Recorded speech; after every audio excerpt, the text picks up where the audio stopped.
我到死都没想明白。我扛过了99灭世天劫，硬刚过100万魔族大军，凭一己之力把玄州炼器水平拉高3个档次，连天道见了我都要绕着走。最后没死在天地法则手里，没死在死敌手里，愣是栽在2个我最信任的人手上。我到现在都能清晰记起，养了500的亲传弟子，用我熬夜300天耗了半条本源给他练的斩玄剑，一剑刺穿了我的心脉，剑刃上的寒气顺着血液往神魂里钻，连我3000年的修为都压不住。旁边站着我谈了800年的道理，指尖轻轻一捏，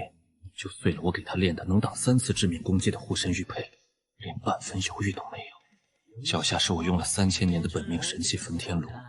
已经被他们联手崩成了碎渣。灭世天劫的雷光在我身后炸开，我的本源神魂瞬间被撕成碎片，眼前只是无边无际的黑。在睁眼的时候，刺目的阳光晃得我眼睛生疼，耳朵里灌满了哄笑和嘘声，膝盖坠在硬邦邦的青石板上，硌得骨头都。我愣了足足3息才反应过来，我没死，甚至没堕入轮回，直接卡着天道的 bug 重生了，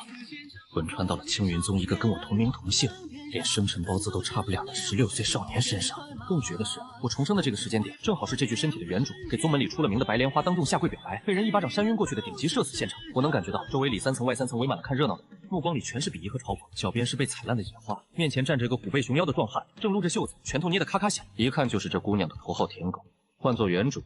这会儿怕是早就吓得屁滚尿流跪地求饶了。可现在站在这儿的是活了3000年的焚天神尊，就这点小场面，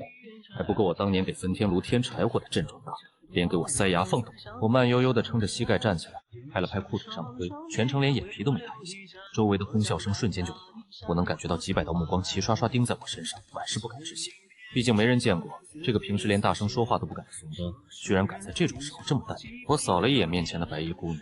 心里只剩满满的嫌弃。就这中看不中用的木灵根，修炼10年才炼气5层，给我当年当药童我都嫌他笨手笨脚砸了我的炼气炉，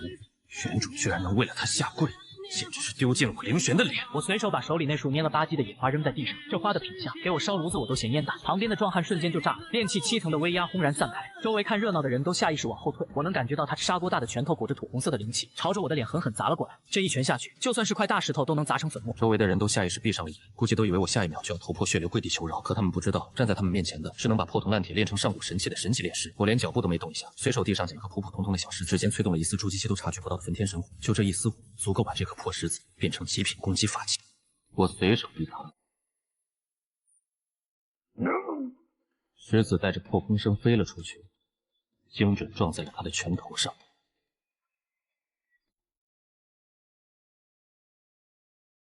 全场瞬间死寂，我呼吸声都听不见了。几百号人瞪圆了眼睛看着我，下巴都快掉地上了。刚才还满脸嫌弃的白衣姑娘吓得连连后退，差点直接摔在地上。我拍了拍手上的灰，心里只觉得无趣，就这点修为，还学人家英雄救美，回家再练300年。如此而敢！一道青色身影御剑而来，稳稳落在场中，是青云宗的外门管事长老。筑基期的修为威压轰然散开，压得周围的弟子都喘不过气。他先是看了一眼塌掉的假山和晕死的壮汉，转头就把凌厉的目光定在了我身上，满脸怒容，浑身的灵气都绷着，看样子是要当场给我问罪。周围的人都以为我这次死定了，当众打伤外门大师兄。按青云宗的规矩，可是要废灵根逐出师门的。可我压根没把他那点筑基期的威压放在眼里，活了3000年，连渡劫期的大佬见了我都得客客气气。一个筑基期的小长老，在我眼里跟刚学会走路的娃娃没区别。我的目光落在了他腰间挂着的那把佩剑上，剑身上有3道肉眼可见的裂缝，里面的主灵脉断了7处，副灵脉碎了12处，连核心的聚灵阵和攻击阵都崩得稀碎，一看就是100年前跟魔族对战时留下的伤。这老东西怕是找了无数炼器师都没人能修好，成了他100年的心病。我当着所有人的面指着他腰间的佩剑，把这把剑的受损年份、伤势细节、断了的灵脉、崩碎的阵法，一字一句说得明明白白。我直接跟他打了个赌，把剑给死，10息之内我给他修好，修不好，他要杀要剐我绝无半句怨言。全场瞬间炸不过，我能感觉到周围人看我的眼神跟看疯子一样。这把剑连宗门首席炼器师都修不好，我一个炼器1层的废柴，居然敢说10息之内修好。这长老盯着我看了半天，鬼使神差的解下了佩剑，扔给我。我接住剑的瞬间，指尖的分天神火悄然亮起，手指在剑身上飞快拂过，裂缝以肉眼可见的速度愈合，断掉的灵脉瞬间续上，崩碎的阵法重新亮起，甚至我还顺手给他补了2道神级符文，生了个屁。本场再次死地，落针可闻，连风都停了。只是好澎湃的灵气，竟比原先强盛数倍。一剑修复，如火新生。大师，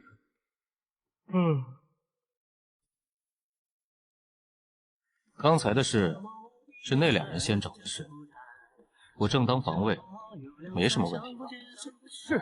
老朽明白。来人，速将那2人押往思过崖，严加惩处，不得有误。算你识相。夕阳西下，这一路走来，全是熏天的长老们，竟如家仆般卑微。原主这破落院子，今日倒是热闹，连半个不字都无人再敢提起。我坐在柴房的石凳上，指尖燃起一簇流金的分天神火，照亮眼底的冷光。我知道，从今天起，青云宗的天要变了。而玄州之巅的那2个狗男女，你们欠我的血债，我会一笔一笔连本带利的讨回来。他们不知道，那个他们以为已经魂飞魄散的分天神尊，已经回来了。而我更不知道，第2天一早，就有个硬茬子要上门来砸我的场子。一夜之间，我成了青云宗的顶流。以前人人喊打的废柴，现在连内门长老都要挤破头来求我练习，门槛都快被踏平。不向鱼龙封地摧之！树大招风，有人捧就有人不服。老夫钻研炼气50年，岂容你这小辈在此沽名钓誉？果然是这位地狱学的首席炼气师，当场就要跟我比练气，看来这老是个气糊涂。今日老夫便在这炼气堂，让你这狂徒现出原形。为了刁难你，不，这叫物尽其用。规矩就是，你只能用这些废料当材料。给你3个时辰，慢慢捡垃圾吧。毕竟这种货色，本座自己炼制，只需1炷香功夫。不够让这首席之女都决定得明明白白，输就把首席炼气师的位置拱手相让，还给我磕3个响头。我输了，就当众承认自己是招摇撞骗的骗子，滚出青云宗！我当场就笑了，反手把规矩改，给他3个时辰，一炷香就我双倍相罚。比试当天，整个青云宗都围过来看热闹。他用着顶级紫金炼气炉，全神贯注的熔材料，额头的汗都滴下来了。而我随手从垃圾堆里捡了个破了洞的废炉子，把一堆锈铁块、碎瓦片、烧糊的药渣，还有路边捡的石头，一股脑全扔了进去。靠在炉子上跟旁边的李长老唠嗑，连盖子都没盖。一炷香刚烧完，我随手拍了拍破炉子，喊了一声“成了”，全场瞬间安静，所有人都凑过来看热闹。结果我从这破炉子里拿出了一把流光溢彩的下品仙器，剑鸣一响，半个宗门的法器都跟着颤抖。不可能，本人怎能出仙器？可青云宗不，这整座山头都在共鸣，这到底是什么品剑？闪开！这股威压，老夫从未见过。剑在颤抖，剑身内竟然蕴含着上古生灵的呼吸，这不可能！仙器，竟然是一柄生出了灵智的下品仙器。云宗炼气堂今日局势巨变，扑通一声就给我跪下了，咣咣磕了3个响头，哭着喊着要拜我为师，连首席的牌子都当场塞给了我。我随手接了牌子，成了青云宗新的炼气堂堂主。可我没想到，我炼出仙气的气息，就飘出了青云宗。隔壁黑风寨的匪首盯上了我，新增的神器制造机。刚接手炼气堂没2天，青云宗3年1度的宗门大比就官宣开启了。宗主特意来找我说，大比前10名能进宗门核心秘境，第1名还能拿宗门珍藏的千年陨铁。我一听陨铁，当场就报了名，毕竟这玩意儿正好能给我补焚天炉的残片。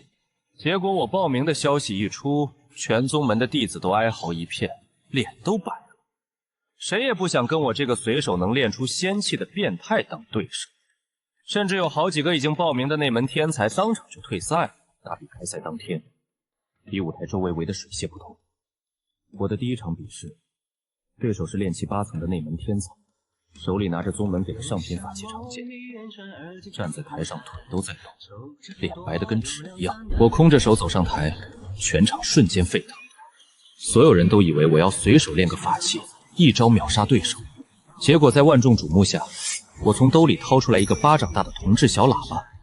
就是凡间迎亲用的唢呐改的。对面的天才咬着牙，浑身灵气爆发，举着剑就朝我冲了过来。结果他刚迈出2步，我就按下了喇叭上的开关，震耳欲聋的唢呐声混着魔性今天是个好日子瞬间炸开，声音大到整个广场都在震。我还特意在里面加了神魂冲击的符文，专冲耳朵和脑子。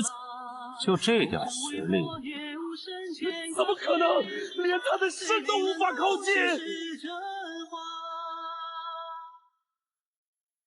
对面的天才连身都没靠近，当场就晕了过去。全场先是死一般的寂寞，下一秒直接笑疯了，连宗主都没憋住，一口茶喷了出来。裁判长老憋笑憋得脸通红，哆嗦着宣布我获胜。谁也没想到练气还能这么玩。接下来的比试，我一路用各种奇葩法器整疯了所有对手，什么养羊毛法器、放屁符法器、让人自动下跪的捆仙绳，没一个人能在我手里撑过3息，一路杀进了决赛。我没想到，我的对手居然是宗门宗主的亲传弟子，青云宗第1天才。他手里还拿着宗门的镇宗之宝——上品灵宝青云剑，扬言要在决赛台上废了我这个哗众取宠的骗子。决赛当天，整个青云宗都挤在了比武台周围，连必死快的太上长老都被惊动了，出来观战。我的对手，宗主的亲传弟子，青云宗100年难遇的天才，已经筑基初期的修为，手里握着镇宗之宝青云剑，站在台上满脸倨傲，看我的眼神跟看个死人一样。全场人都替我捏了把汗，毕竟我明面上的修为还只是炼气9层，连筑基都没到。他当着全宗门的面放话，说我只会用些旁门左道的阴损玩意儿，有种就跟他正面硬刚，比法器比修为，输了就自废灵根，滚出青云宗。我当场就笑了，当着所有人的面，从兜里掏出来一块融化的麦芽糖，就是凡间街边卖糖人的那种。全场瞬间懵了，没人知道我要干什么。只见我指尖燃起一丝焚天神火，手指翻飞，不过10几息的功夫，就用麦芽糖捏出了一把微泥小剑，狠狠随手甩了出去。对面的天才当场就笑疯了，举着青云剑就朝我劈了过来，上品灵宝的威压轰然散开，整个比武台都在颤。结果他的剑刚碰到我用唐人炼的小剑，瞬间就被定在了半空，里面的灵脉直接被我封死，灵气瞬间溃散。他整个人像被重锤砸中一样倒飞出去，狠狠砸在比武台的防护罩上，一口鲜血喷出来，当场就晕了过去。全场死寂3秒，瞬间炸锅！用麦芽糖炼的法器，居然干碎了上品灵宝！宗主手里的茶杯哐当一声掉在地上，眼睛瞪得比铜铃还大。太上长老直接从座位上站了起来，满脸不敢置信。就在所有人都还没缓过神的时候，我直接盘推坐在了比武台上，随手掏出一把用废料炼的聚灵丹，跟吃糖豆似的往嘴里塞。指尖的焚天神火顺着经脉游走，天地灵气疯狂汇聚，乌云瞬间压顶，筑基雷劫直接劈在了比武台上。服下丹药后，等雷光散去，我拍了拍衣服站起来，修为已经稳稳停在了筑基中期。全宗门的人都看傻了，活了几百年的长老们从没见过有人筑基跟喝水一样简单，还是在比武台上，当着全宗门的面一炷香就搞定。我毫无悬念拿了大比第1，拿到了千年玉帖。可我没想到，宗门秘境里不仅有我焚天炉的残片，还有个沉睡了上千年的凶物。因为我的到来，醒了。拿着秘境准如令牌，我跟着大比前10名的弟子进了青云宗的核心秘境。一进秘境，跟我一起进来的弟子们瞬间就跟打了鸡血一样，疯了似的冲出去抢天才地宝，生怕晚一步就被人抢光了。只有我慢悠悠的晃荡，毕竟这里最好的天才地宝，在我眼里都跟破烂没区别。当年我扔的边角药都比这玩意儿珍贵100倍。我一路走，一路用神识扫，终于在秘境最深处的断崖下，感受到了一丝熟悉的气息，是我的焚天炉残魂。当年它被崩碎之后，居然有一缕残魂带着半块炉壁飘到了这里，被这里的天地灵位温养了上千年。我伸手触碰残魂的瞬间，半块焚天炉直接化作流光，钻进了我的神魂里。当年的修为瞬间恢复了1成，连带着我还解锁了早就失传的上古神级炼气手法。更让我惊喜的是，残片旁边还有我当年随手扔的一块炼气边料，随手丢了，没想到在这里被温养1000年，居然成了一块能炼上品仙气的顶级神料。就在我捡破烂捡着正开心的时候，10几个其他宗门进来秘境历练的天才，正好创建了我手里的神料，瞬间就红了眼。仗着人多，还有2个筑基后期的修为，当场就把我围了起来。要我把手里的东西交出来，不然就把我废在秘境里。我当场就笑，随手捡了几块地上的石头，指尖神火一闪，就布了个我当年随手创的困杀阵。那10几个天才骂骂咧咧的冲过来，结果刚踏进阵里，瞬间就被困住了。我随手打了个小指，阵法瞬间启动，满地的石头全变成了攻击法器，连风都成了能割破肉身的利刃。我拎着满满一袋子破烂，慢悠悠地往秘境深处走。可我没想到，秘境最深处的山洞里传来了一阵蛋壳破裂的声音，那是我当年丢在这里的上古吞天兽蛋，居然在这个时候孵化了。我顺着蛋壳碎裂的声音走进了秘境最深处的山洞，刚进去就看到一个巴掌大、圆滚滚、浑身黑毛的小兽，刚从蛋壳里钻出来，睁着圆溜溜的大眼睛看着我。这就是上古吞天兽，在魔族秘境里捡的蛋，嫌它孵化太慢，随手丢在了这里。没想到过了上千年，居然在我重生之后正好孵化。跟我一起进来的青云宗弟子也跟着凑了过来，一看到这小兽，瞬间脸都白了，吓得连连后退。毕竟上古吞天兽可是传说中能吞天地的凶兽，成年之后连渡劫期大佬都能一口吞了。结果就在所有人都吓得屁滚尿流，以为要被凶兽吞了的时候，这只刚孵化的吞天兽迈着小蒜腿哒哒哒的朝我跑了过来，一头扎进了我的怀里，蹭着我的胸口，奶声奶气的喊我主人。传说中凶名赫赫的上古吞天兽居然认了我这个刚筑基的人当主人，当场就乐了，随手用秘境里捡的兽骨加了点剩饭，炼了个极品兽戴在了他的脖子上，既能护着他，还能让他无限储存吃的，把小家伙乐得直蹭我的脸。从秘境出来之后，我直接成了整个域界的名人，不仅能炼仙器，还收服了上古吞天兽当宠物。无数宗门和世家挤破头来求见我，送礼的队伍从青云宗山门口排到了10里开外。可我没想到麻烦也跟着来，隔壁黑风寨的匪首金丹期的修为，在周边域界横行了几10年，烧杀抢掠无恶不作。听说了我的事之后，当场就红了眼，扬言要把我绑回黑风寨，给他练一辈子神器。就在我从秘境回来的第2天，黑风寨的匪首带着全寨几百号人马，10几个筑基期的匪首，浩浩荡荡地杀到了青云宗山门口，叫嚣着让青云宗立刻把我交出来，不然就踏平整个青云宗。全宗门的人都慌了，金丹期的大佬可不是之前的小喽啰，青云宗最高修为的宗主也才金丹初期，根本挡不住。只有我一点都不慌，抱着怀里的吞天兽，慢悠悠地往山门口走。在路上用路边的石头和树枝布了个我当年随手创的沙嗲困杀阵。我倒要看看这个敢打我主意的匪首能不能扛得住我这随手布的小阵。黑风寨的人马浩浩荡荡堵在青云宗山门口，匪首骑着一匹妖狼，手里拿着一把开山斧，金丹期的威压轰然散开，震得山门口的石碑都裂了，嘴里骂骂咧咧的叫嚣着，让青云宗3分钟之内把我交出来，不然就血洗青云宗。宗主带着一群长老站在山门里，脸都白了，浑身都在抖，连话都说不利索了。就在这时候，我抱着吞天兽，慢悠悠的从山门里走了出来，靠在门框上，看着下面乌泱泱的匪众，跟看一群傻子一样。匪首一看到我，眼睛瞬间就红了，举着斧头就下令，让手下的人冲进来，把我绑走，踏平青云宗。几百号匪众嗷嗷叫着就冲了过来，看着我在山门口布的那堆石头树枝，当场就笑疯了，嘲讽我是个哗众取宠的小丑，就这点破烂也想挡住他们？他们想都没想，就带着人冲进了我布的阵里。结果他们刚踏进阵门，我随手打了个响指，整个阵法瞬间启动，满地的石头瞬间变成了攻击法器，专砸人的屁股和脸。树枝化作了带倒刺的捆仙索，把人绑得结结实实，连嘴都堵上了。地上的草瞬间疯长，缠住了他们的脚。最绝的是，我在阵里加了点幻术符文，只要进了阵，眼里看到的全是自己最怕的东西，一个个吓得哭爹喊娘，屁滚尿流。更搞笑的是，我还在阵里加了点社死 buff， 只要一动用灵气，就会不受控制的当众跳脱衣舞。几百号匪众在阵里一边哭一边跳，场面要多搞笑有多搞笑。青云宗的弟子们趴在山门上，笑得直不起腰。匪首看着自己的手下被整成这样，气得肺都要炸了。金丹期的修为全开，举着斧头就朝我劈了过来，我连动都没动，怀里的吞天兽嗷呜一口就把他劈过来的斧刃，连带金丹期的灵气攻击全给吞了下去，还打了个饱嗝，一脸嫌弃的看着他，好像在说这玩意儿不好吃。匪首瞬间傻了，脸白的跟纸一样，转身就要跑。我随手弹出去一颗小石子，精准砸在了他的丹田上，咔嚓一声，他的金丹直接被我震碎，整个人倒飞出去，摔在地上，当场就废了。不到半炷香的功夫，横行周边域界几10年的黑风寨被我连窝端了，几百号人全被我困在阵里，哭爹喊娘的求饶，整个青云宗彻底沸腾了。宗主和长老们看我的眼神跟看神仙一样。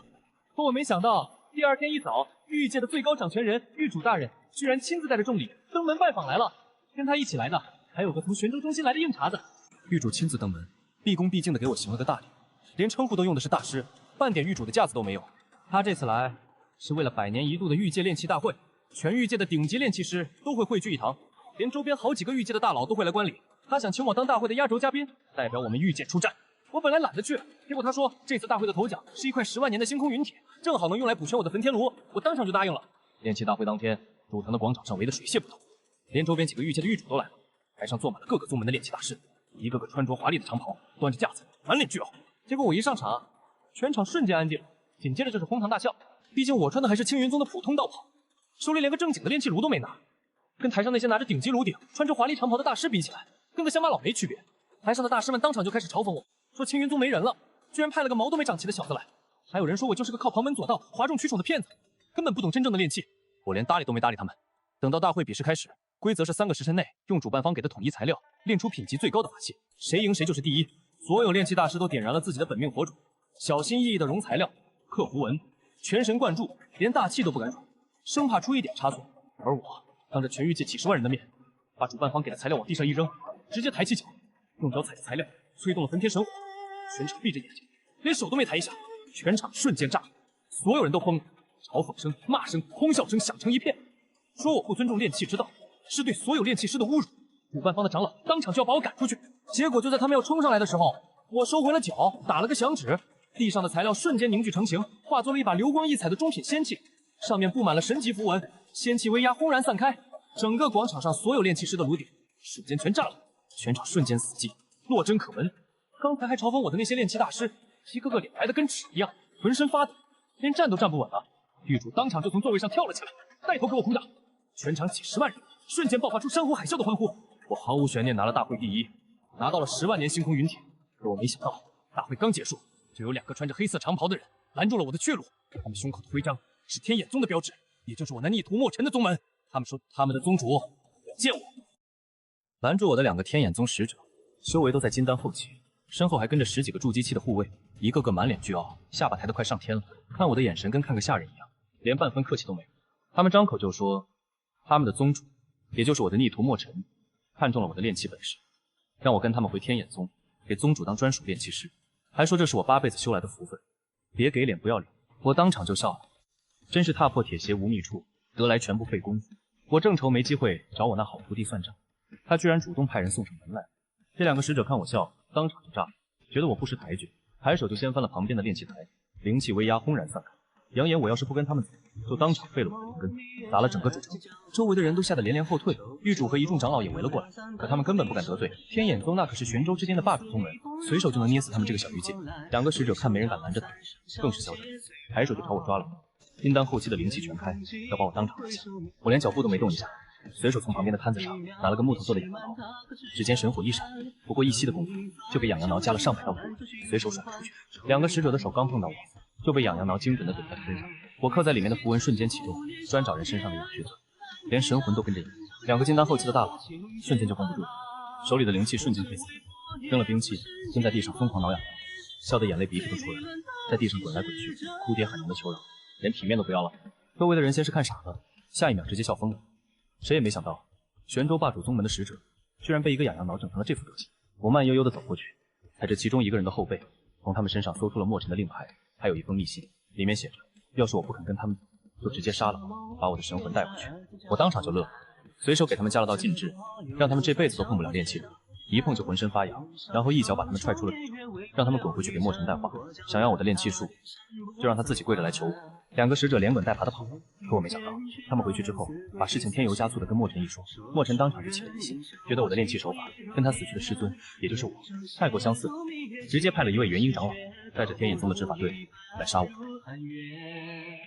我从主城回到青云宗，刚把10万年星空陨铁扔进焚天炉里温一合，就收到了狱主传来的急报，说天眼宗的元婴长老带着300人的执法队已经进了我们御界，直奔青云宗而来，扬言要踏平青云宗，把我抓回天眼宗挫骨扬灰。消息一出，整个青云宗都慌了。元婴期的大佬，那可是传说中的存在，在我们这个小御界就是无敌的存在。别说青云宗了，整个御界加起来都不够人家一只手捏的。宗主和长老们脸都白了，甚至有人提议把我交出去保全青云宗。我当场就笑了，开了个宗门大会，当着全宗门的面说，天眼宗的人我来解决，只要我在，青云宗就倒不了。谁要是敢胳膊肘往外拐，就别怪我不客气。玄宗门的人瞬间安静，看着我满脸笃定的样子，也都定了神。毕竟我创造的奇迹实在是太多了。接下来的3天，我哪都没去，就在青云宗的山门前，用宗门里的废弃铜镜、路边的石头，还有我随手练的符文，布了个我当年创的万境归一阵，专门反弹攻击。你打过来多少力量，就给你反弹回去多少，加倍奉还。第4天一早，天眼宗的执法队就到了。元婴长老骑着一头飞天虎，停在青云宗山门前。300个金丹期的执法队员列着整齐的队伍，威压轰然散开，整个青云山都在颤，乌云压顶，杀气腾腾。元婴长老张口就骂，让青云宗立刻把我交出来，不然3息之内就踏平整个青云宗，鸡犬不留。我慢悠悠地从山门里走出来，靠在阵法的阵眼上。你看你傻子！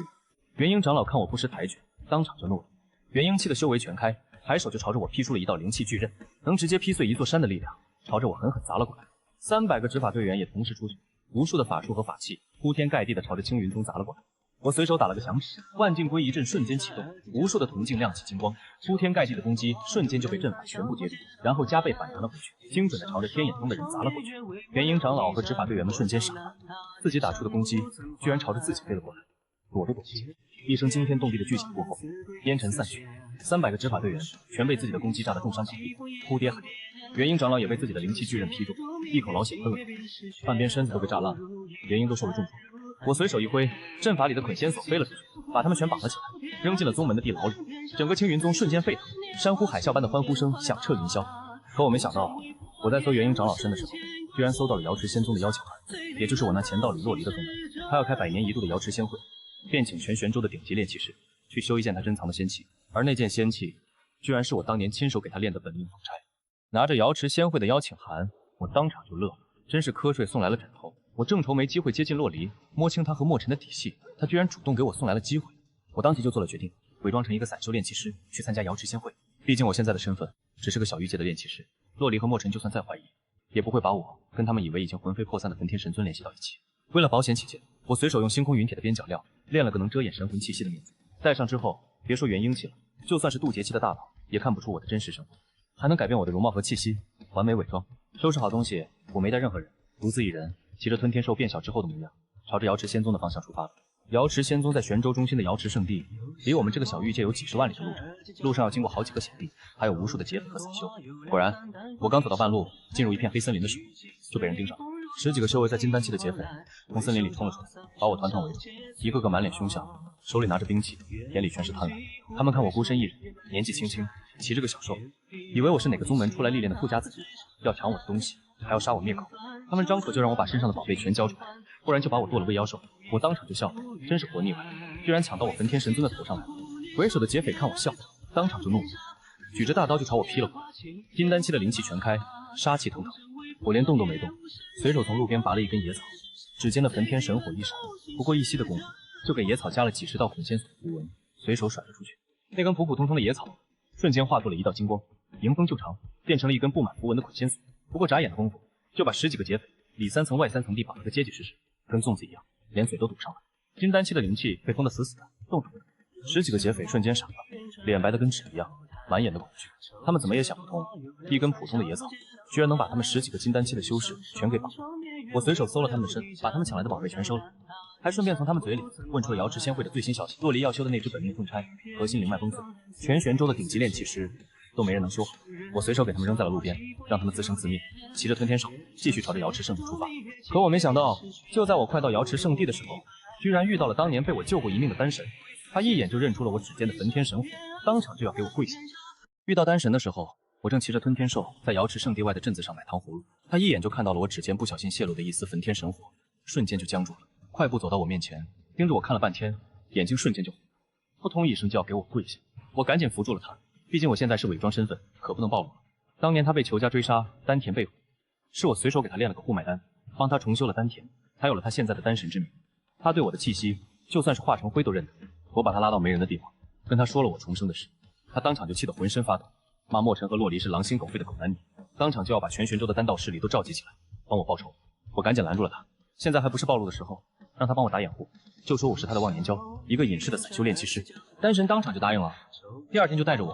一起进了瑶池仙会。瑶池仙会办得极其奢华，全玄州有头有脸的人物都来了，各路顶级宗门的宗主、长老，还有成名100年的炼气大师汇聚一堂。瑶池仙宗的宗主，也就是我的前道侣洛离，坐在主位上，一身白衣，风华绝代，跟当年一模一样，只是眼底多了几分阴鸷。他身边的桌子上放着一个锦盒，里面装的就是我当年给他炼的本命凤钗。仙会进行到一半，洛离终于拿出了那只凤钗，跟我说的一样，核心灵脉崩碎，上面的符文全乱了，连我当年留下的神魂印记都被人刻意抹掉了。洛离当场放话，谁能修好这只凤钗，就赏他100万上品灵石，还能答应他一个力所能及的要求，只要瑶池仙宗能办到。全场的炼器大师都围了上去，一个个抢着要修，结果一个个看完之后，都灰溜溜的退了回来，连连摇头，说这凤钗的炼器手法太过高深，他们根本修不好，甚至连看懂都费劲。就在这时候，我慢悠悠的走了上去，拿起了那只凤钗，全场瞬间安静，所有人的目光都落在了我身上。洛离也抬眼看我，眼里带着几分审视。旁边的炼器大师们当场就开始嘲讽我，说连他们都修不好，一个名不见经传的散修也敢上来丢人现眼。我连搭理都没搭理他们，指尖燃起一丝伪装过的神火，手指在凤钗上飞快拂过，不过3息的功夫就收回了手。当我把凤钗举起来的时候，全场瞬间死寂。原本布满裂痕、灵气全无的凤钗，此刻流光溢彩，灵脉全通，上面的符文比巅峰时期还要完美，甚至隐隐有仙气的气息。洛离瞬间从座位上站了起来，眼睛瞪得溜圆，满脸的不敢置信，快步走过来接过凤钗，感受着里面熟悉的气息，手都在抖。他当场就要兑现承诺，给我100万灵石，还问我有什么要求，甚至要留我在瑶池仙宗当首席炼器师。我笑着婉拒了，只说举手之劳。可没人知道，我在修凤钗的时候，已经悄悄在里面加了一道只有我能感应到的禁制，能随时定位洛离的位置，监听他的对话，甚至能在关键时刻直接引爆凤钗，废了他的修为。仙会结束之后，我跟着丹神离开了瑶池，可我没想到，洛离已经对我起了疑心，暗中派了人死死的盯着我，要查我的底细，甚至要把我抓回瑶池仙宗，逼问我的炼器手法来历。从瑶池仙会出来之后，我就察觉到了，身后一直有人跟着，足足10几个金丹期的修士，还有一个元婴期的长老带队，全是瑶池仙宗的人。不用想也知道是洛离派来的，要么把我抓回去，要么就查清楚我的所有底细。我假装没发现，慢悠悠的跟着丹神往他的丹神山走，心里早就乐开了花。洛离啊洛离，你做梦也想不到，你千方百计要抓的人，就是你当年亲手背刺的师尊，也是你当年谈了800年的道侣。走到半路，路过一片荒无人烟的山谷，我跟丹神打了个招呼，让他先在旁边歇着看看戏。丹神笑着点了点头，退到了旁边的山头上。他也想看看我这个焚天神尊要怎么收拾这些追兵。我刚停下脚步，身后的追兵就瞬间围了上来，10几个金丹期的修士把山谷围得水泄不通。元婴长老落在我面前，满脸倨傲，张口就说洛离宗主有请，让我跟他们回瑶池仙宗一趟，别不识抬举，不然就别怪他们不客气。我当场就笑了，问他：你们宗主请就是这么不带着人围堵我，还想问啥？元婴长老脸色一沉，说我敬酒不吃吃罚酒，抬手就下令让手下的人把我拿下，死活不论，只要留着神魂就行。10几个金丹期的修士瞬间出世，铺天盖地的法术和捆仙索朝着我扑了过来，元婴期的威压也同时锁定了我，但我动弹不得。他们以为我插翅难飞，可他们不知道，站在他们面前的是能把任何东西都炼成法器的焚天神尊。我随手从兜里掏出来一串刚买的糖葫芦，指尖神火一闪，瞬间就给糖葫芦加了上1道符，随手甩出去。那串糖葫芦瞬间化作6道红光，每一颗山楂都变成了一个独立的法器。第一颗炸开，漫天的糖粉瞬间变成了迷魂散。10几个金丹期的修士瞬间就中招了，眼前出现了幻觉，拿着兵器就开始互相砍杀，嘴里还喊着胡话。第2颗糖葫芦飞出去，瞬间化作了无数的小刺，专扎人的哑穴。刚才还在互相砍杀的修士，瞬间就绷不住了，扔了兵器，蹲在地上疯狂挠痒，笑的眼泪都出来了，在地上滚来滚去。剩下的几颗糖葫芦直接朝着那个元婴长老飞了过去，他举着法器抵挡，结果糖葫芦炸开，里面全是我练的定身符文，他瞬间就被定在了原地，动弹不得。元婴期的灵气被封得死死的，连话都说不出来，只能瞪着眼睛，满眼的恐惧。到半分钟的时间，洛离派来的10几个人全被我用一串糖葫芦打昏，哭爹喊娘的在地上躺。旁边山头上的丹神笑得直不起腰，连连说我还是当年那个脾气，整人的法子一套一套。我随手搜了元婴长老的身份，从他的储物袋里搜到了洛离和墨尘的密信，原来他们2个人早就勾结在了一起，当年背刺我就是为了抢我的焚天炉和神级炼器术。现在他们2个人，一个掌宗门，一个掌仙道势力，联手掌控了大半个玄州。我把这些追兵全废了修为，扔在了山谷里，让他们滚回去给洛离带话，想要我的炼器术就让他自己去。可我没想到，他们回去之后，洛离和墨尘一碰面，2个人瞬间就确定我的炼器手法跟当年的焚天神尊一模一样。他们开始怀疑我根本没死。洛离和墨尘起了疑心之后，瞬间就封锁了整个瑶池圣地周边的域界，派出了无数的人手，全程搜捕我这个可疑的散修炼器师。墨尘甚至亲自带着天眼宗的核心长老从玄州这边赶了过来，要亲自抓我。一时间，整个瑶池周边的城镇全是天眼宗和瑶池仙宗的，挨家挨户的搜，盘查所有外来的修士，连只苍蝇都飞不出去。丹神都替我捏了把汗，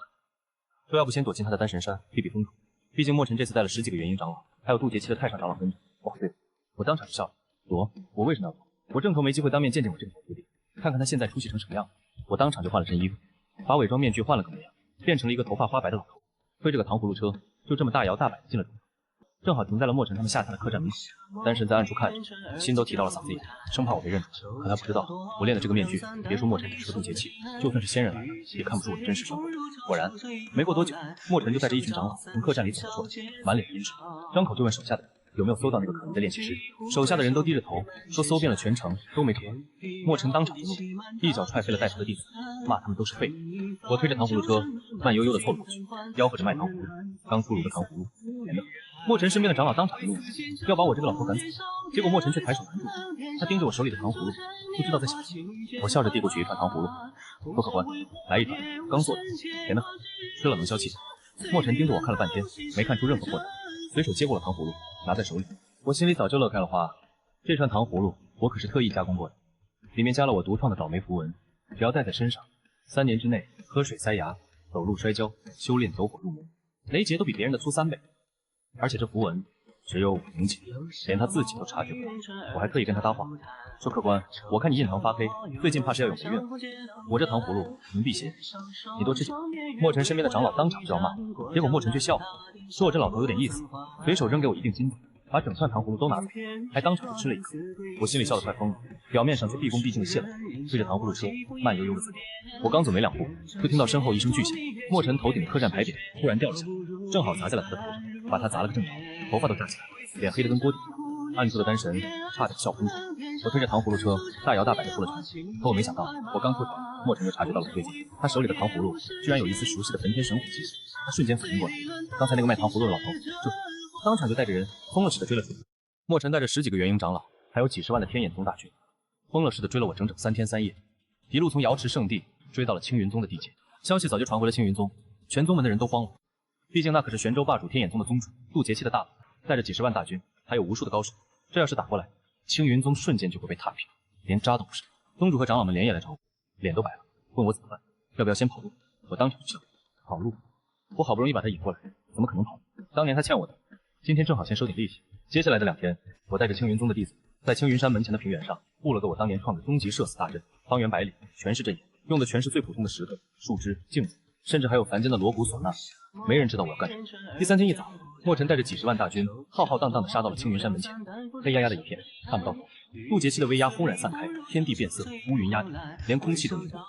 墨尘站在最前面的飞天战舰上，盯着山门口的我，咬牙切齿地喊：“凌玄，我知道是你，别装。当年你没死，算你命大。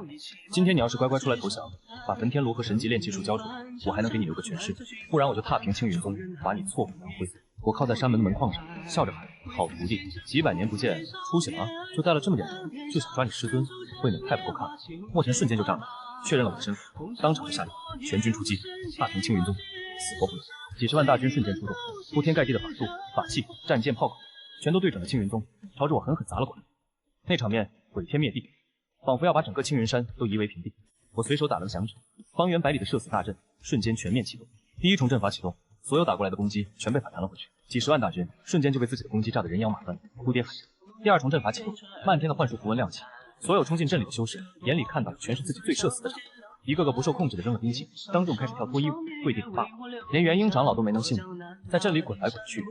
丑态百出。第3重阵法启动，无数的唢呐声、锣鼓声瞬间炸开，混着神魂冲击，专冲脑子去。几10万大军瞬间被震得七窍流血，捂着耳朵倒在地上，口吐白沫，连站都站不稳。最绝的是，我还在阵里加了点惊喜，只要动用灵气，就会不受控制的拉肚子。几10万大军在阵里哭爹喊娘，场面要多混乱有多混乱，要多可笑有多可笑。站在战舰上的墨尘看着自己的100万大军被我一个阵法整成了这副德行，气得浑身发抖，一口老血喷了出来。渡劫期的修为全开，就要亲自冲进阵里来杀我。可他没想到，我早就给他准备了一份大礼。他刚一动用修为，我之前给他下的倒霉符文瞬间就启动。9天之上，一道比普通雷劫粗10倍的黑色雷光瞬间劈了下来，精准地劈在了他的头上，把他炸得浑身焦黑，头发都竖起来了，从战舰上一头栽了下去。他看着自己被整得溃不成军的大军，又看着山门口云淡风轻的我，气得眼睛都红了，当场就祭出了我当年给他练的斩玄剑。渡劫期的修为全开，就要一剑劈碎我的阵法，连整个青云山一起劈了。斩玄剑一出，天地变色，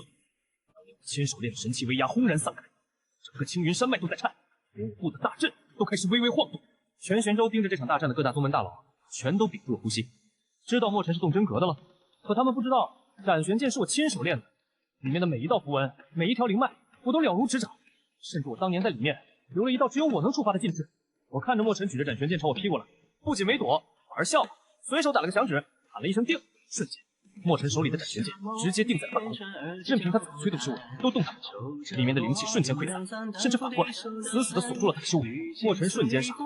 满脸的不可置信，他怎么也想不通自己的本命神剑居然会不听自己的使唤。我随手一招，斩玄剑直接化作一道流光飞到了我的手里，我摸着熟悉的剑身，眼底的冷光一闪而过。当年我给你的东西，现在我该收回来了。墨尘看着我手里的斩玄剑，气得浑身发抖，一口接一口吞咽。他身边的10几个元婴长老也瞬间慌了，纷纷祭出法器，就要朝着我冲过来。就他们的宗主就在这里，9天之上，乌云再次汇聚，刚才还要恐怖10倍的雷劫，瞬间成型。这一次不是普通的雷劫，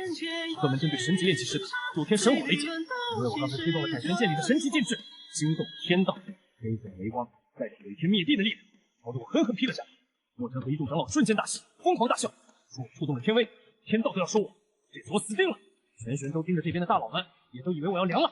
9天神火雷劫，就算是渡劫期大佬也扛不住一下。可他们没想到，我不仅没躲，反而笑着张开了手，天然起了焚天神火，迎着雷劫就冲了上去。全玄州所有人的面，劈下来的9天神火雷劫当成了炼气的柴火，一把抓进了焚天炉里，随手扔进去几块星空云铁，开始炼气。9天雷劫仿佛被我激怒了，一道一道粗的雷光疯狂地朝着我劈下来，结果全被我一把抓进了炉子里，当成了燃料。整整半个时辰，当着全玄州的面用9天雷劫当柴火，炼出了一把通体雷光的神级仙剑。剑灵一响，整个玄州的法器全都俯首称臣。当我拿着仙剑从雷光里走出来的时候，全场死寂。墨尘和他带来的长老脸白的跟纸一样，满眼的恐惧，连站都站不稳了。全玄州所有盯着这边的大佬全都集体跪下，对着我的方向行最高的礼。我们终于反应过来，当年的焚天神尊真的回来了。墨尘看着我，终于怕了，转身就要跑，可他没想到，洛离带着瑶池仙宗的100万大军已经到了战场外围，不是来帮墨尘的，是来坐收渔翁之利，甚至要联手我杀了墨尘。洛离带着瑶池仙宗的100万大军停在战场外围，一身白衣，风华绝代，却满眼的算计。他看着被雷劫劈得焦头烂额的墨尘，又看着手持雷劫仙剑的我，当场就下令让大军把墨尘和天眼宗的残兵团团围住。墨尘瞬间傻了，转头盯着洛离，眼睛都红了，怒吼着问他：“你干什么？我们不是说好的联手杀了凌玄，瓜分他的炼气术和玄州霸权吗？”洛离当场就笑了，笑得花枝乱颤，说：“墨尘，你不会真以为我会跟你这种背刺师尊的小人真心合作吧？当年我们联手杀凌玄，不过是各取所需，现在凌神尊回来了，你觉得我还会跟你站在一起吗？”我靠在山门口，抱着胳膊，看着这场狗咬狗的大戏，差点笑出声。真是没想到啊，当年联手背刺我的2个人，现在居然先内讧，真是天道好轮回，苍天饶过谁？洛离转头看向我，脸上瞬间换上了一副楚楚可怜的模样，对着我行了个大礼，声音温柔的能逼出水来，说：“凌神尊当年的事全是墨尘逼我的，我也是身不由己，被他胁迫，才做了对不起您的事。这些年我日日夜夜都在后悔，心里一直念着你，求您原谅我这一次，我愿意带着瑶池仙宗归顺于您，帮您杀了墨尘这个叛徒，赎罪。”全场瞬间哗然，全玄州盯着这边的大佬们全都傻了，谁也没想到洛离居然会当场还手，还说出了这么一番话。墨尘气得浑身发抖，一口老血吞了出来，指着洛离骂他是贱人，背信弃义。当年杀凌玄，他比谁都积极，现在居然反过来倒打一耙。我看着洛离那副楚楚可怜的模样，心里只剩冷笑。洛离啊洛离，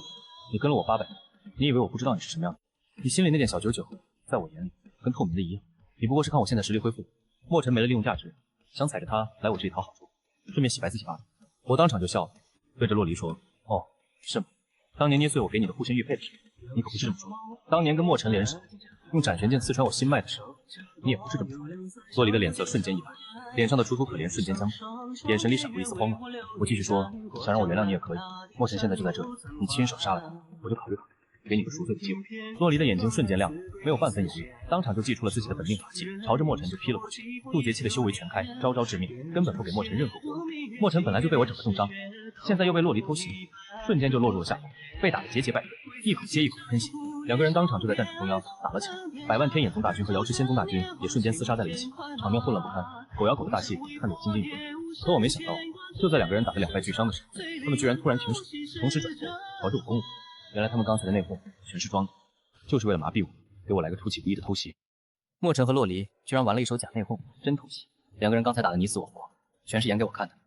就在2个人都重伤的时候，突然同时转头，祭出了各自的本命神器。渡劫期巅峰的修为同时爆发，一左一右朝着我狠狠攻了过来。斩玄剑的剑气和洛离的凤钗神光瞬间封死了我所有的退路，毁天灭地的力量朝着我狠狠砸了过来。他们算准了，我就算再厉害，刚扛过9天雷劫，也不可能挡得住他们2个渡劫期巅峰的全力突袭。全玄州盯着这边的大佬们，瞬间都屏住了呼吸，心都提到了嗓子里。青云宗的弟子们更是吓得尖叫出声。可他们不知道，我早就看出了他们的把戏。就他们这点小心思，在我这个活了3000年的老狐狸眼里，跟小孩子过家家没区别。我早就料到，他们2个背信弃义的小人，不可能真的反目成仇，肯定会玩这么一手。就在他们的攻击快要落到我身上的时候，我随手打了个响指，之前布在整个战场的社死大阵瞬间升级到了最高级别。当年我用来困百万魔族大军的神级阵法全面启动，墨尘和洛离的攻击瞬间就被阵法吞噬，连个水花都没溅起来，2个人瞬间就被困在了阵法中央，动弹不得。渡劫期的修为被阵法封得死死的，连一丝灵气都动用不了。2个人瞬间傻了，满脸的不可置信。他们怎么也想不通，自己2个渡劫期巅峰的大佬，居然会被一个阵法困得死死的，连动都动不了。我慢悠悠地走到阵法中央，看着被困在里面的2个人，叫着说：“怎么，就你们这点小把戏，也想偷袭我？当年你们联手背刺我的时候，怎么没想过会有今天？”墨尘看着我，眼睛都红了，疯狂的怒吼：“凌玄，你这个老东西，有本事放开我，我们1对1单挑！”洛离也瞬间换上了楚楚可怜的模样，哭着喊着：“凌玄，我错了，我真的知道错了，求你放过我，我什么都愿意给你，我愿意一辈子伺候你，赎罪。”我当场就笑了，对着他们说：“单挑？你们2个背刺我的时候，怎么不说1对1？现在想起来单挑了，完了。还有你，洛离，当年你捏碎我给你的玉佩的时候，怎么没想过今天会求我？”我随手打了个响指，阵法里的符文瞬间亮起，第1重禁制启动，他们2个人身上的衣服瞬间就消失得无影无踪，当场射死。第2重禁制启动，他们2个人不受控制的开始对着对方说出自己当年背地里干的龌龊事，怎么算计对方，怎么给对方下绊子，怎么想独吞我的炼气术。原来他们2个人从背刺我的那天起，就一直在互相算计，互相提防，都想把对方弄死，独吞玄州霸权。2个人当着全玄州所有人的面，把对方的龌龊事全抖了出来，越说越激动，当场就在阵法里对骂了起来，丑态百出，脸都丢尽了。全玄州看着这场直播，大佬们人都笑疯了。当年高高在上的2大宗主，现在居然当众互撕，社死都鸡。可我没想到，就在我准备废了他们2个人修为的时候，9天之上突然裂开了一道口子，魔界的通道居然打开了。当年被我打回魔界的百万魔族大军，居然要杀回来了。9天之上的空间裂缝越来越大，漫天的魔气翻涌而出，带着刺骨的寒意，还有魔族大军的嘶吼声，震得整个天地都在颤抖。当年被我打回魔界，封印了上千年的百万魔族大军，居然趁着玄州大乱冲破了封印，要杀回玄州。全玄州的大佬们瞬间慌了，一个个脸都白了。当年的魔族入侵，玄州差点被屠尽，要不是我当年以一己之力硬刚百万魔族大军，把他们打回了魔界，封印了通道，玄州早就没了。现在封印破碎，魔族大军卷土重来，玄州根本没人能挡住。被困在阵法里的墨尘和洛离也瞬间慌了，他们就算再怎么算计，也知道魔族入侵意味着什么。一旦魔族打进来，他们这点修为根本不够魔族塞牙缝。墨尘当场就对着我喊：“凌玄，魔族入侵了，你快放开我，我们联手打退魔族，不然玄州就完了。”洛离也跟着喊：“凌神尊，当年是我的错，现在魔族入侵，玄州危在旦夕，求你先放开我，我们一起抵御魔族。等打退了魔族，要杀要剐，我们悉听尊便。”全玄州的大佬们也纷纷对着我求情，说：“凌神尊，魔族入侵，生灵涂炭，求您出手救救玄州。”就连青云宗的宗主和长老也劝我：“你先放开。”联手抵御。我当场就笑了，看着他们说：“怎么，当年魔族入侵是我以一己之力打回去的，现在他们又来，你们还是只会求我？还有你们2个，当年我被你们背刺的时候，怎么没想过玄州的安危？现在魔族来了，想起来求我了。”我转头看向9天之上的空间裂缝，漫天的魔气已经涌了出来，先头的魔族先锋军已经从裂缝里冲了出来，一个个青面獠牙，杀气腾腾，朝着地面扑了过来。全玄州的人都屏住了呼吸，心都提到了嗓子里，以为一场血战在所难免。可他们没想到，我连动都没动一下。随手从地上捡了一把沙子，指尖的焚天神火瞬间亮起，不过一息的功夫，就把沙子炼化成了无数的金色符文，随手朝着9天之上甩了出去。那无数的金色符文瞬间迎风就长，化作了一张巨大的神迹结界，精准盖上了空间裂缝上，颜色合亮。刚才还在疯狂往外涌的魔气，瞬间就被挡在了地上。冲出来的魔族先锋军一碰到结界，瞬间就被化成了灰灰，连惨叫都没发出来。更绝的是，我还在结界上加了反向禁制，不仅魔族出不来，里面的魔气还会不断反噬，里面的魔族只会被自己的魔气慢慢侵蚀，生不如死。刚才还杀气腾腾的魔族大军，瞬间就被我一个结界封死在了魔界通道里，连玄州的土地都没碰到，整个天地瞬间安静。若真可怖，全玄州的人全都傻了，瞪圆了眼睛看着9天之上的金色结界，连呼吸都忘了。随手一把沙子就封死了魔界通道，挡住了百万魔族大军。这就是焚天神尊的实力。我转头看向阵法里已经看傻了的墨尘和洛离，笑着说：“你看，就这点魔族，我随手就能解决，根本用不着你们2个废物。现在该算算我们之间的账了。”可我没想到，就在我准备动手的时候，天道的声音突然在天地间响起，说我擅自干预天道法则，要降下灭世天劫。把我魂飞魄散。天道的声音在天地间响起，带着无上的威压，震得整个玄州都在颤。乌云瞬间汇聚，比之前所有雷劫加起来都要恐怖的灭世天劫正在成型。黑色的雷光里带着能撕碎神魂的力量。天道说我擅自干预生死，逆转轮回，还强行封印魔界通道，干预天道法则，要降下灭世天劫，让我魂飞魄散，永世不得超生。全玄州的人瞬间慌了，灭世天劫，那是连仙人都扛不住的恐怖存在。一旦落下，不仅我要魂飞魄散，整个玄州都要跟着一起陪葬。被困在阵法里的墨尘和洛离瞬间就笑疯了，疯狂的大喊：洛凌玄，你惹怒了天道，这次你死定了！就算你再厉害，也不可能打不过天道。我抬头看着九天之上汇聚的灭世天劫，不仅发了笑。当年我练焚天炉的时候，就跟天道打过交道。当年他就看我不顺眼，想降下雷劫劈死，结果被我用雷劫练了神奇，现在居然又来这套。真当我凌玄是好欺负？我当着全玄州所有人的面，纵身一跃，飞到了九天之上，直面灭世天劫。天道仿佛被我激怒了，第一道灭世雷光带着毁天灭地的力势，朝着我狠狠劈了下来。走过之处，空间都被撕碎，连空气都被烧成虚。全玄州的人全都闭上了眼睛，以为我这次必死无疑。可他们没想到，我不仅没死，反而祭出了刚刚修复完成的焚天炉，迎着雷光就冲了上去，一把就把灭世雷光抓进焚天炉。我笑着喊：天道，就这点本事，当年你劈我的雷劫都比这个多，现在就拿这点东西做人，给我烧炉子吧！天道彻底被我激怒了，一道比一道恐怖的灭世雷光疯狂地朝着我劈下来，结果全被我一把抓进了焚天炉，当成了炼气的燃料。我当着全玄州所有人面，用灭世天劫的雷光，加上星空云体，还有焚天炉的本源力，开始炼制一件前所未有的神器。整整3天3夜，灭世天劫劈了我3天3夜，我就练了3天3夜。当最后一道灭世雷光被我抓进炉子里的时候，我打开了焚天炉，一件通体鎏金的锁链从炉子里飞了出来，上面布满了神奇符文，能锁住天道法则，限制天道的力量。这就是我练的神器天道枷锁。我拿着天道枷锁，随手一甩，锁链瞬间化作一道金光，钻进了九天之上的天道之中。瞬间，还在疯狂汇聚的灭世天劫直接平破，乌云瞬间散去，天道的彩条声在天地间响起。他的力量被我用天道枷锁撕死，再也不能随意降下雷劫，干预凡间的事。整个玄州瞬间死寂，紧接着爆发出了山呼海啸般的欢呼，无数的修士对着我方向对地磕头，高喊焚天神尊万寿无疆。我缓缓落在地面上，走到阵法中央，看着已经吓傻了的墨尘和洛离，眼底的冷光一闪而过。当年你们欠我，今天该连本带利一起还。我随手一挥，废掉了他们2个人的修为，打碎了他们的金丹和元婴，把他们当年对我做的事加倍奉还给我，然后把他们扔进了我殿里求人，让他们一辈子都痛苦，为当年的所作所为赎。解决了2个仇人，我成了整个玄州的救世主。无数的宗门和势力都来归顺我，想让我当玄州之主。可我没想到，我刚平静了没2天，就发现当年焚天炉崩碎的时候，还有一块核心残片落在了仙界，而仙界的仙人们已经察觉到了我的存在，要下凡来抓我了。刚解决完墨尘和洛离2个叛徒，九天之上就撕开了一道仙凡裂缝，10几个穿着金甲的仙界仙锋带着漫天仙光落在了青云山门前，一个个下巴抬得快上天了，张口就说我擅自炼制禁器，所困天道，不怕天道，要把我抓回仙界凌霄殿，打入诛仙台，魂飞魄散。全玄州的修士瞬间慌了，那可是仙界的仙兵，每一个都有渡劫期的修为，为首的先锋官更是半只脚踏入了仙位，在凡间就是无敌的存在。可我当场就笑了，当年我在玄州练气的时候，仙界的天帝都得派人来求我给他练仙气，就这几个小仙兵也敢在我面前耀武扬威。10几个仙兵举着仙枪就朝我冲了过来，仙光四溢，要把我当场拿下。我连动都没动，随手从兜里掏出来一把玉米粒，只见焚天神火一闪，瞬间就给玉米粒加了上百道爆裂符文，随手甩了出去，那些玉米粒瞬间在空中炸开，变成了漫天的爆米花，看着平平无奇。可一碰到仙兵的仙甲，就瞬间钻进了他们的盔甲里，在里面疯狂炸开，还带着我特制的养阳符文和迷魂幻术。刚才还威风凛凛的仙兵，瞬间就绷不住了，扔了仙枪，在地上疯狂打滚，一边挠痒痒一边傻笑，嘴里喊着无话，连自己是谁都忘了。我太笨了。全玄州的修士看着这场面，笑得直不起来。为首的先锋官脸都绿了，祭出了仙界的斩仙刀，就要朝我劈过来。可他没想到，我随手扔出去的爆米花早就粘在了他的刀上，瞬间就把他的斩仙刀变化成了一把水果，连个萝卜都切不出。先锋官当场傻了，看着手里的水果刀，满眼的不解。我随手一挥，就把这群仙兵全部扔进了地里，让他们给青云宗的弟子当场炼教。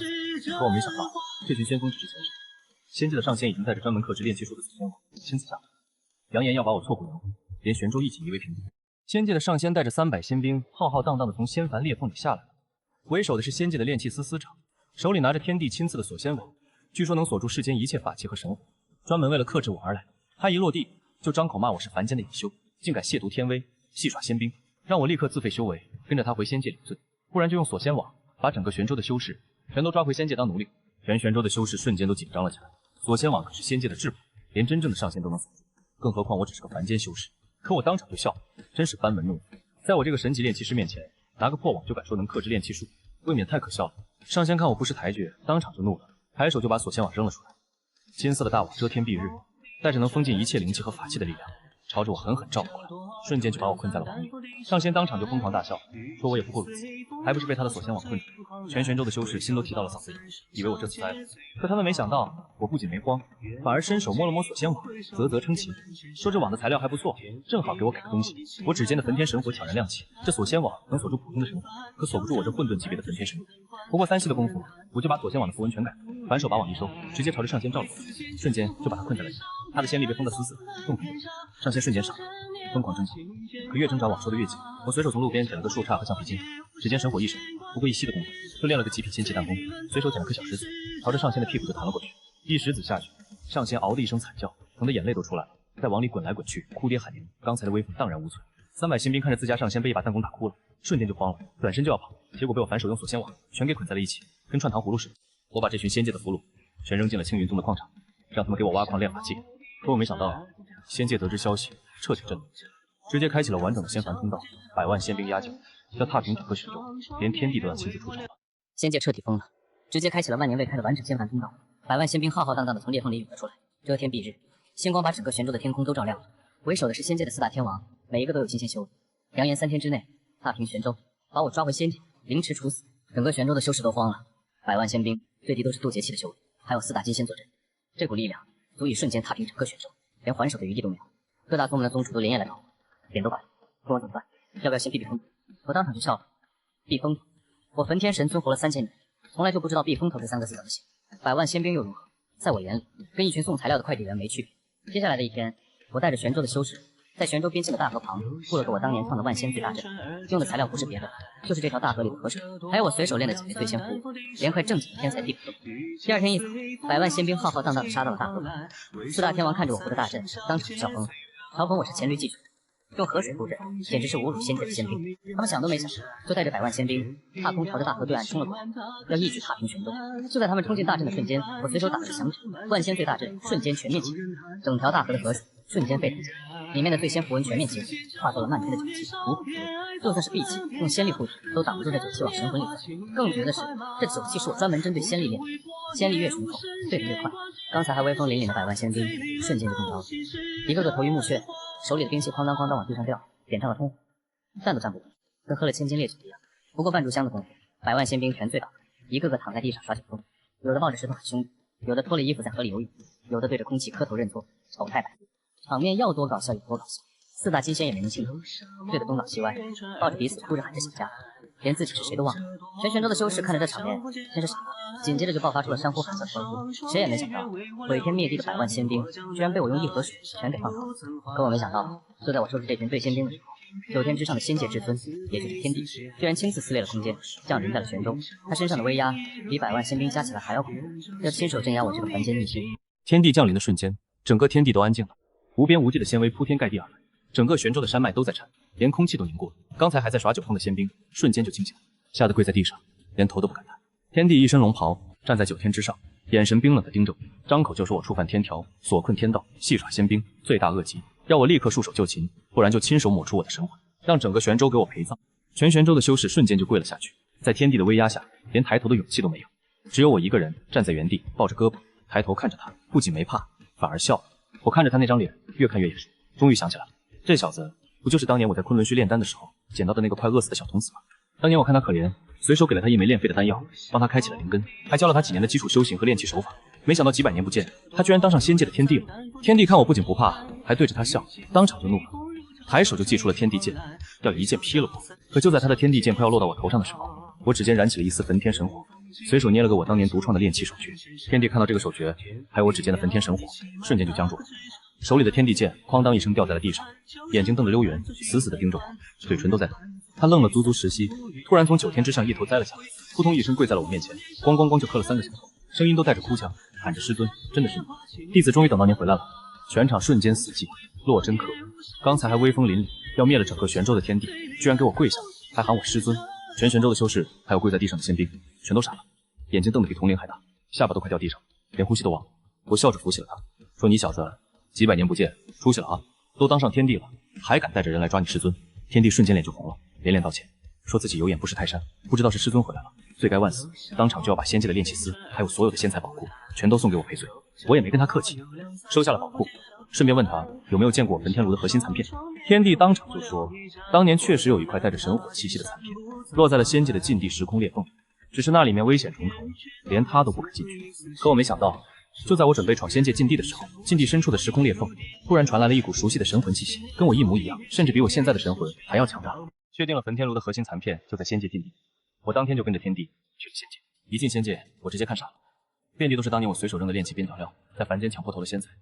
在这里跟路边的石头一样，到处都是。天帝一路毕恭毕敬地陪着我，把我带到了仙界禁地门口，说这禁地是当年上古大战留下的，里面有无数的时空乱流，还有上古禁制，连金仙进去都九死一生，几千年来进去的人没有一个能活着出来。为了不打草惊蛇，我随手从天上揪了一朵云彩，指尖焚天神火一闪，不过几息的功夫，就给云彩加了上千道隐身和隐匿神魂的符文，练了件极品仙气隐身衣，穿上之后，别说金仙了，就算是天道都察觉不到我的气息。我跟天帝打了个招呼，让他在门口等着，穿上隐身衣，就大摇大摆地走进了禁地。禁地里面果然到处都是时空乱流和上古禁制，可这些禁制全都是我当年跟上古仙尊一起创的，我闭着眼睛都能走过去，连碰都碰不到我一下。我一路往里走，一路薅羊毛，禁地里面遍地都是上古仙材，什么10万年的星空仙草、混沌石、云铁母化，还有无数上古修士留下的法宝，我全给收进了储物袋，跟逛自家后花园一样，所过之处寸草不生，连块像样的石头都没剩下。走到禁地一半的时候，我居然撞见了几个仙界的守信者，我穿着隐身衣就站在他们面前，他们连个影子都没看见。我一时兴起，随手给他们的仙袍上加了几道痒痒符文，结果这几个长老瞬间就绷不住，扔了手里的法器，在原地疯狂挠痒，笑得眼泪都出来了，互相怀疑是对方搞的鬼，当场就打了起来。场面要多搞笑有多搞笑，我笑着摇了摇头，继续往禁地深处走。越往里走，那股熟悉的神魂气息就越浓，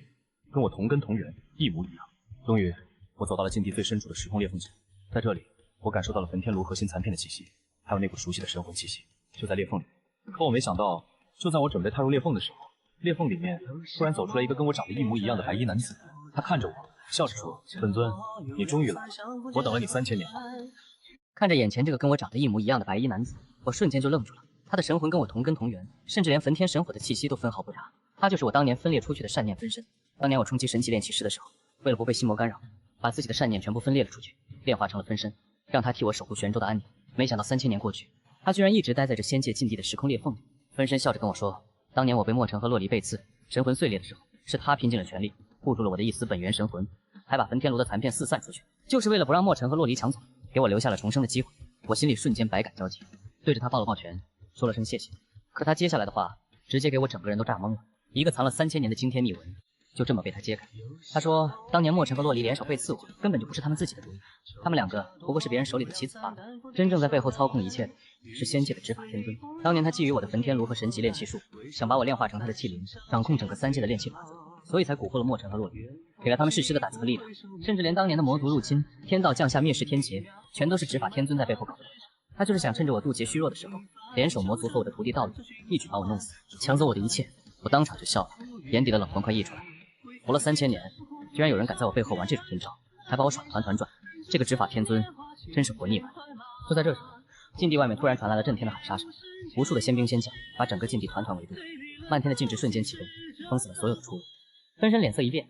说不好是执法天尊来了，他察觉到了你的气息，带着仙界的禁卫军把这里围死。我抬头看向禁地入口，果然一个穿着黑色仙袍的男子带着无数的禁卫军一步步走了进来，眼神阴鸷地盯着我，嘴角勾起一抹狞笑，说焚天神尊，3000年不见，别来无恙啊！我等这一天等了3000年了，今天你的神魂、你的焚天炉、你的神级炼气术，全都是我的了。他身后的禁卫军瞬间祭出了杀阵，把我和分身团团围住，金仙级别的威压铺天盖地而来，整个禁地的时空乱流都被这股力量搅动得疯狂翻涌。可他们不知道，我和分身对视了一眼，都笑了。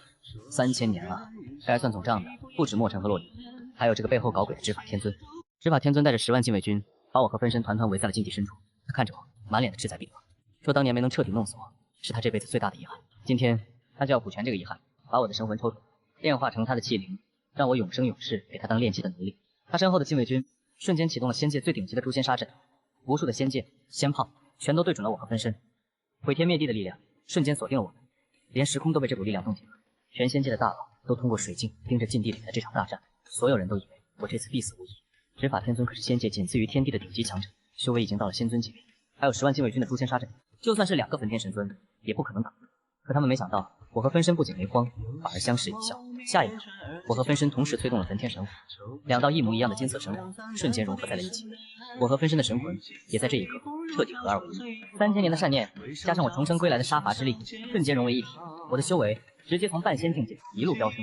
瞬间恢复到了当年的巅峰神尊境界，甚至比当年还要强上数倍。焚天炉的所有残片，在这一刻瞬间化作流光，飞进了我的神魂，彻底修复完成。混沌级别的神魂在我指尖疯狂跳动，整个禁地的时空乱流在我面前温顺的像只小猫。执法天尊瞬间傻了，脸上的志在必得瞬间变成了惊恐。他怎么也想不到，我和分身合体之后，居然能爆发出这么恐怖的力量，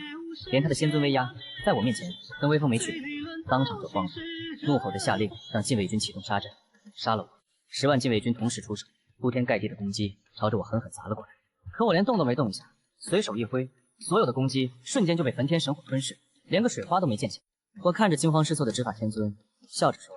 当年你在背后搞鬼，蛊惑我的徒弟道理被刺我，不是很无奈吗？今天我就让你尝尝什么叫生不如死。”我随手拿起他刚才扔出来的诛仙阵旗，指尖神火一闪，不过几息的功夫，就把阵旗变化成了一个巨大的射死囚笼，随手一甩，就把执法天尊和10万禁卫军全给罩在了里面。囚笼瞬间启动，里面的禁制全面激活，只要一动用仙力，就会不受控制的当众挑拨异物，还会把自己这辈子干的龌龊事全都说出来，连神魂里的秘密都在里。刚才还威风凛凛的执法天尊，瞬间就绷不住了，不受控制的开始脱衣服，嘴里把自己当年干的所有坏事全抖了出来，包括怎么算计天地，怎么勾结魔族，怎么害死了无数的上古仙尊，丑态百出。10万禁卫军也一样，在囚笼里滚来滚去，哭爹喊娘，场面要多搞笑有多搞笑。全仙界看着水镜直播的大佬全都炸了，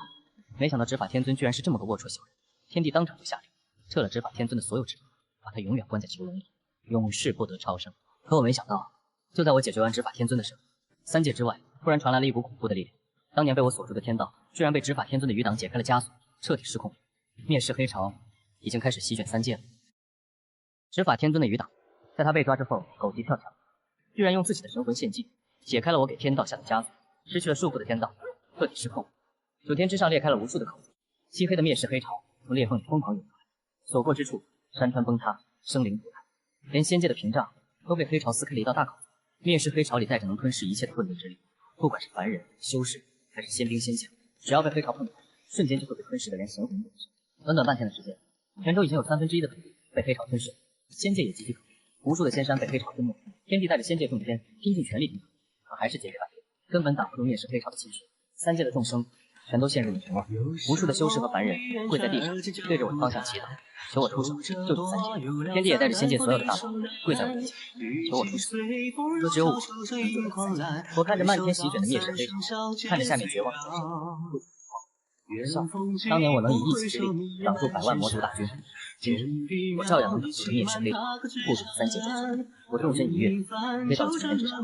祭出了完全修复的一路。混沌级别的焚天神火瞬间在我自己熊熊燃烧起来。我对着3界众生喊：信我者得永生，把你们的信念之力借我。瞬间，3界所有的众生，不管是凡人、修士还是仙人，全都把自己的信念之力朝着我汇聚。无数的金色光点从3界的各个角落升起，汇聚到我焚天炉里。我把自己的3000年修为、神魂还有焚天炉的全部力量全都融入了进去，以3界众生的性命为底，以混沌神火为燃料，开始炼制3界有史以来最大的一件神器。整整7天7夜，焚天炉的火光照亮了整个3界，灭世黑潮一次次朝着我扑过，都被神火打爆。第7天的清晨，我打开了焚天炉，一道无边无际的金色结界从炉子里飞了出来，瞬间铺开，笼罩了整个3界，严丝合缝把所有的灭世黑潮全都挡在了结界外。这就是我练的神器3界守护结界，只要结界在，灭世黑潮就永远进不来，3界众生就能永远平安。结界上还带着我练的治愈符文，被黑潮侵蚀的土地之生物瞬间就恢复了奇迹，崩塌的山川成出溶血，枯萎的草木重新发芽，整个3界瞬间恢复了无平静。3界众生瞬间爆发出了神火火色，无数的人跪在地上，对着我的方向喝彩，高喊焚天神尊万岁。天帝和仙界众仙也对着我通身行礼，奉我为3界共主。可我没想到，就在3界众生欢庆的时候，被挡在结界外面的灭世黑潮身上，突然传来了一声震天的怒吼。一股比失控天道还要恐怖100倍的力量，瞬间撞在了结界上，整个3界都跟着颤了3下。当年蛊惑墨尘和洛离被刺我，操控执法天尊搞阴谋的真正幕后黑手上古魔神终于现身。上古魔神的怒吼震得整个3界都在颤抖，他撞在结界上的力量，让我练的3界守护结界都出现了密密麻麻的裂痕。漫天的灭世黑潮疯狂地朝着结界汇聚，化作了一个巨大无比的魔神虚影，青面獠牙，浑身缠绕着漆黑的魔气，眼神里满是毁灭一切的疯狂。他盯着结界里的我，怒吼着说： 3000年了，焚天，当年你把我封印在混沌裂缝里，3000年过去，我终于出来了。今天我就要吞噬整个三界，把你挫骨扬灰，报当年的封印之仇。三界众生瞬间又陷入了恐慌，这可是上古魔神，当年三界所有的仙尊、神尊联手，才勉强把他封印在混沌裂缝里。现在他破风而出，力量比当年还要强上数倍，三界根本没人能挡得住。可我当场就笑了，当年我能把他封印，今天我就能把他彻底弄死。我纵身一跃，穿过了结界，飞到了魔神面前，直面着毁天灭地的魔神力量，连眼睛都没眨一下。魔神看着我居然敢独自出来，当场就疯狂大笑，说我不知死活，居然敢独自面对，简直是自寻死路。他抬手就甩出了一道漆黑的魔焰，带着能吞噬一切神魂的力量，朝着我狠狠砸了过来。所过之处，连空间都被烧成了虚无。可我不仅没躲，反而祭出了焚天炉，一把就把这道魔焰抓进了炉子里。我笑着说，就这点魔焰，给我烧炉子都不行。当年我能把你封印，今天我就能用你的魔气练个锁住你永生永世的武器。魔神彻底被我激怒了，疯狂地朝着我轰了过来，无数的魔气、魔刃、灭世黑潮铺天盖地地朝着我砸过来，要把我彻底吞噬。可我不仅不闪不避，反而把焚天炉的炉口开到最大，把他打过来的所有魔气全都吸进了炉子里，当成了炼气的燃料。他打得越狠，魔气释放的越多，我炉子里的神火就烧得越旺。整整打了1天1夜，魔神的力量都快耗尽了，气喘吁吁地看着我，满眼不可置信。他怎么也想不通，自己毁天灭地的武器，居然成了我炼气的燃料。就在他力竭的瞬间，我打开了焚天炉，一条通体漆黑、布满了神级符文的锁链从炉子里飞了出来。这就是我用他的魔气炼出来的神器魔神锁。我随手一甩，魔神锁瞬间化作无数的火光，把魔神里3层外3层的地方结结实实。他的魔气被封得死死，连动弹都不做。我还在锁上加了个无限循环的社死幻境，让他永远困在幻境，一遍遍重复自己当年被我封印的社死场景，永生永世都活在恐惧的羞耻。魔神看着我，发出了绝望的怒吼，可他连挣脱的力气都没有。我随手一挥，就把他扔进了混沌裂缝的最深处，让他永远困在这里，再也不能出来祸害三界。解决了魔神，三界彻底恢复了太平，天地和三界众生再次奉我为三界共主，要给我建无上神殿，受三界万世朝拜。可我没想到，魔神临死前自爆，撕开了混沌深处的一道裂缝，里面居然有能让我突破混沌境界，真正永生的混沌本源。三界的大佬们都劝我，混沌深处危险，里面有无数的混沌异兽和时空乱流，就算是我进去了也九死一生，不如就留在三界，当三界共主，受万世朝拜，安稳度日。可我当场就笑了，我灵玄活了3000年，从来就不是安于现状的。当年我能从一个普通修士，一步步成为玄州第1神级炼气师，今天照样能闯一闯这混沌裂缝，拿到混沌本源，登上真正的巅峰。我把三界守护结界加固了100倍，又给天地留下了无数的神器和炼气守护，确保我走之后，三界能永远太平。然后我孤身一人，纵身一跃，跳进了混沌裂缝里。裂缝里面果然到处都是混沌异兽和时空乱流，可这些东西在我眼里根本不算什么。遇到混沌异兽，我随手捡块混沌石，练个法器拯救；遇到时空乱流，我随手捏个符文，就能轻松化解，跟逛自家后花园一样，一路朝着混沌深处走去。走了整整9981天，我终于走到了混沌裂缝的最深处，看到了那团悬浮在混沌中心的混沌本源，金色的光芒照亮了整个混沌，里面蕴含着能创造一切的力量。我伸出手，触碰混沌本源的瞬间，它瞬间化作一道流光，钻进了我的神魂里，我的修为瞬间暴涨，焚天炉也跟着一起进化，成了混沌级的至宝。我的神魂与混沌融为一体，真正做到了与天地同生，与混沌共存，成了三界唯一的混沌神尊。当我再次回到三界的时候，整个三界都沸腾了，天地带着三界众生跪在9天之下迎接我的归来。我没有当成三界共主，只是回到了我重生的起点青龙宗，把这里改成了三界第1炼气圣地，把我的炼气手法传给了所有心术端正的修士，让玄州的炼气之道传遍了三界的每个角。我随手给三界众生都炼了一枚平安符，能挡3次致命灾祸，护他们一生平安。当年那个背刺我的墨尘和洛离，被我关在囚笼里，看着我如今的成就，在无尽的悔恨里度过余生。闲暇的时候，我就骑着吞天手在三界行走，遇到有趣的人和事，就随手帮一帮；遇到作恶的奸邪小人，就随手练了武器，整得他们哭爹喊娘，日子过得逍遥又自在。很多人问我接下来要做什么，我总是笑着看向混沌深处。三界的故事已经落幕，可混沌之中还有无数的世界，无数有趣的故事等着我去闯，等着我去书写新的传奇。而属于焚天神尊的故事，永远不会结束。